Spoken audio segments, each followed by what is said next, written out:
بتا دے کہ اب بہت ہو گیا ہے، اور اب اگر کوئی اس طرح کی چیز فلسطین، جو کہ ظاہر ہمارا قبلہ اول ہے، فلسطین کا معاملہ صرف کسی ایک جگہ کا معاملہ نہیں ہے، یہ ہمارے ایمان کا معاملہ ہے.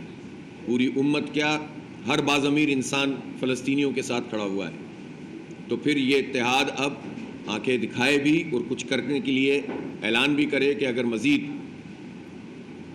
کوئی ایسی حرکت نتن یاہو کی طرف سے ہوتی ہے جو ظلم پر مبنی ہو تو پھر اس کا بھرپور جواب بھی دیا جائے گا.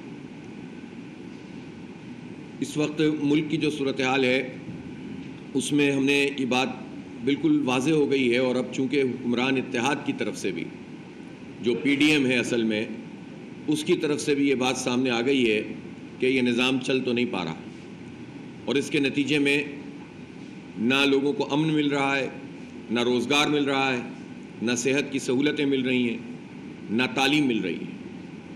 آپ اگر ایک ایک چیز کو دیکھتے چلے جائیں تو یہ سسٹم نااہلی کا ایک شاہکار ہے. اس لیے صرف اعتراف کر لینے سے مسئلہ حل نہیں ہوگا، بلکہ فکس بھی ہونا چاہیے کہ کون کون یہاں پر حکمران رہے ہیں، کتنے مارشاء اللہ رہے ہیں، کتنے مارشاء اللہ کے زیر سایہ لوگ پروان چڑھے ہیں، کس کس طرح سے الیکشنز کو یرغمال بنایا جاتا ہے، اپنی مرضی کی انجینئرنگ کی جاتی ہے اور اپنی مرضی کے نتائج لائے جاتے ہیں، اور کون کون سے خاندان ہیں کہ جو اس پوری کنسورشیم کا حصہ ہوتے ہیں اور ہر پارٹی میں وہ چلے جاتے ہیں اور لوگوں کو ان کا حق نہیں ملتا. تو اس پورے سسٹم کا صرف کوئی ایک پہلو نہیں ہے، بلکہ وہ پورا نظام ہے جو انگریزوں کے جانے کے بعد ہم نے ملک تو آزاد کر لیا، لیکن اس ملک پر نظام وہی رہا ہے، وہی بیوروکریسی ہے، وہی جو بااثر طاقتور لوگ ہیں ریاست کے اور فوج کے، وہ مارشاء اللہ لگا دیتے ہیں، کبھی اپنے زیر سایہ لوگوں کو لا کر بٹھا دیتے ہیں، وہی جاگیردار اور وڈیرے ہیں جو مختلف پارٹیوں میں چلے جاتے ہیں، اور عام لوگوں کا کوئی حق نہیں ہے. اس کی تازہ ترین مثال تو یہ دو الیکشن ہیں، ایک کراچی کا بلدیاتی الیکشن اور پھر 2024 کا الیکشن، بلکہ اگر آپ 2018 بھی شامل کر لیں وہ بھی شامل ہے. ان الیکشنز میں لوگوں کی رائے کے مطابق حکومتیں نہیں بنی. کراچی میں جو بلدیاتی نظام ہے یہ فراڈ پر مشتمل ہے، قبضے پر مشتمل ہے، اور جو ہے اس میں بھی سارے اختیارات جو ہے وہ صوبائی حکومت نے اپنے پاس لیے ہوئے. تو اس لیے جب آپ لوگوں کی مرضی کے مطابق فیصلے نہیں کریں گے، رائے نہیں قبول کریں گے، حکومت لوگوں کی مرضی کے مطابق نہیں بنے گی، تو اعتماد کا بحران پیدا ہو جاتا ہے، جس سے پھر کوئی چیز قابو میں نہیں آتی. اور اب تو یہ اعتراف خود سسٹم کے مرکزی کرداروں نے کر لیا ہے. اس لیے صرف شاخیں جھاڑنے سے، پتے جھاڑنے سے مسئلہ حل نہیں ہوگا، بلکہ اس پورے فرسودہ نظام کو جڑ سے اکھاڑ کر پھینکنا ہوگا. اور اس میں پہلی بات یہ ہے کہ آئین کی بالادستی ہونی چاہیے. ایک متفقہ آئین ہے، اس آئین کے مطابق سارے ادارے اپنا کام کریں، سب لوگ اپنا کام کریں، تو آپ سے آپ یہ مسئلے حل ہو جاتے ہیں، اور کسی بھی مسئلے پر آئین کو مقدم رکھا جائے. پھر اس وقت جو مہنگائی کی صورتحال ہے اس نے عام آدمی کا جینا دوبھر کیا ہوا ہے.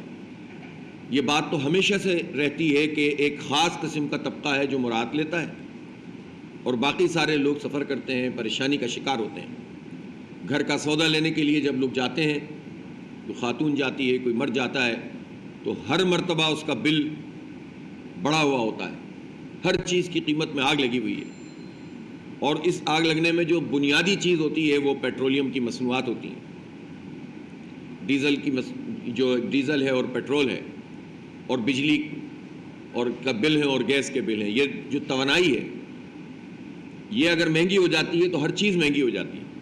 اس کے نتیجے میں ٹرانسپورٹیشن مہنگی ہو جاتی ہے، اس کے نتیجے میں انڈسٹری کے لیے کمپیٹ کرنا مشکل ہو جاتا ہے، بے روزگاری بڑھنا شروع ہو جاتی ہے. اور پھر یہ پیٹرول کی قیمت بھگتتا کون ہے؟ اب تو یہ بات سب کو سمجھ میں آ گئی کہ 327 روپے اس وقت پیٹرول کی قیمت ہے. آج 327 روپے میں سے 130 روپے 30 پیسے ٹیکسز ہیں، جس میں 80 روپے کی لیوی، اور پھر لینڈ فریٹ، اور پھر اسی طرح سے کسٹم ڈیوٹی، اور پھر مارجن ڈیلر کا، اور اس طرح کے جو 4-5 ٹیکسز ہیں وہ لگے ہوئے ہیں. اوریجنل قیمت جو ہے 197، وہ بھی ہماری حکومت بتا رہی ہے، پتہ نہیں اس میں بھی کیا کیا ہوگا، لیکن چلو 197 آپ مان لیں.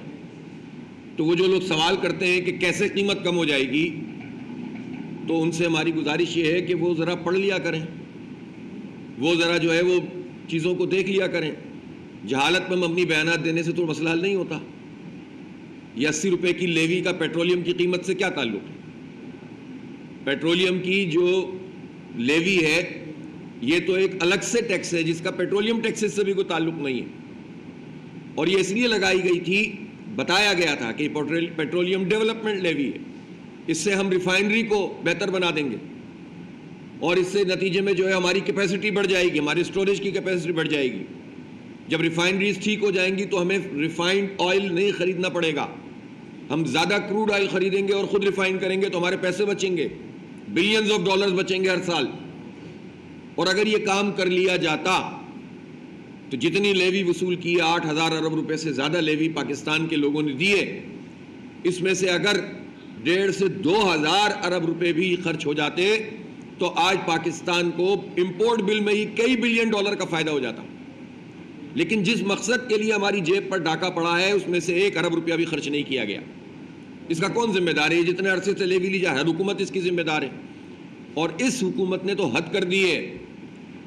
ایک سال میں 1,900 ارب روپے، 1,900 ارب روپے وصول کیے ہیں۔ کن لوگوں سے؟ اس لیوی کی مد میں، صرف باقی ٹیکس نہیں، صرف لیوی کی مد میں۔ کن لوگوں سے؟ طالب علموں سے کہ جو موٹر سائیکل چلاتے ہیں، کروڑوں کی تعداد میں اس وقت پاکستان میں جو موٹر سائیکل چلاتے ہیں، ان ڈرائیو کا کام کرنے والے، فوڈ ڈیلیوری سپلائز کا کام کرنے والے، مزدور، کسان، عام آدمی، غریب، مڈل کلاس، میڈیا ورکر، یہ سارے لوگ جو ہیں وہ پیٹرول ڈلواتے ہیں، اور 1 لیٹر پیٹرول اگر خرچ کرتے ہیں تو 130 روپے کا ٹیکس، جس میں سے 80 روپے، اور یہ تو 80 روپے ابھی کبھی یہ بڑھا دیتے ہیں، 100 روپے لیوی کر دیتے ہیں، کبھی 90 کر دیتے ہیں، کبھی 120 کر دیتے ہیں، جیسے جیسے ان کے گھر کی بات ہے کہ جو چاہیں کرتے رہیں اور لوگوں کی جیب پہ ڈاکہ ڈالیں۔ اور وہ پیسے کہاں استعمال ہوتے ہیں؟ وہ پیسے اس نااہلی میں استعمال ہوتے ہیں کہ جو FBR کی نااہلی ہے، جو اپنے ٹیکس پورے نہیں کر رہا۔ حکومت کی نااہلی ہے کہ وہ جاگیرداروں سے ٹیکس نہیں لے رہی، بڑے بڑے جن کے سینکڑوں مربع زمین ہے۔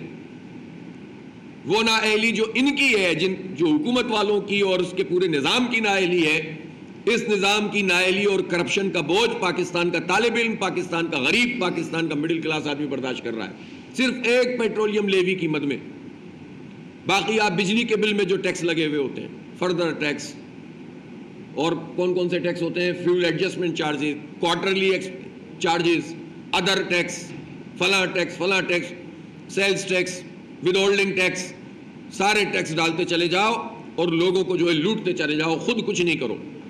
25,000 لوگوں پر مشتمل FBR کا عملہ ہے، جن کے افسروں، سینکڑوں افسران کو کروڑوں روپے کی گاڑیاں ملی ہوئی ہیں فری ایک ایک فرد کو، اور ان کے بڑے بڑے افسروں کے پیٹرول بھی فری ہوتے ہیں، لیکن یہ سب مل کر اپنے اہداف پورے نہیں کرتے، اور جو ان کی کرپشن اور نالائقی ہے وہ بھگتتے ہیں پاکستان کے نوجوان، بائک چلانے والے، گاڑی چلانے والے، مڈل کلاس لوگ۔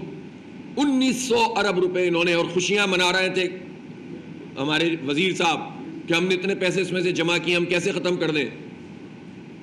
آپ نے ڈاکہ ڈالا ہے، آپ اس ڈاکے کو ختم کریں۔ آپ نے چوری کی ہے، آپ نے کرپشن کی ہے، یہ کرپشن ہے کہ اپنی کرپشن چھپانے کے لیے آپ ہمارے اوپر بوجھ ڈالتے ہیں، اور حکومت کو وہ وکیل مل جاتے ہیں جو کہتے ہیں کیسے ختم ہو سکتا ہے پیٹرول کی قیمت، کم کیسے ہو سکتی ہے۔ تو یہ پورا جو اتحاد ہے لوگوں پر ظلم کرنے والا، اس کے مقابلے میں ظاہر ہے جدوجہد کرنی پڑے گی۔ میں پاکستان کی پوری قوم کو مبارکباد دیتا ہوں کہ جس طرح 7 اگست کو لوگ باہر نکلے اور پورے پاکستان میں سڑکوں پر آئے۔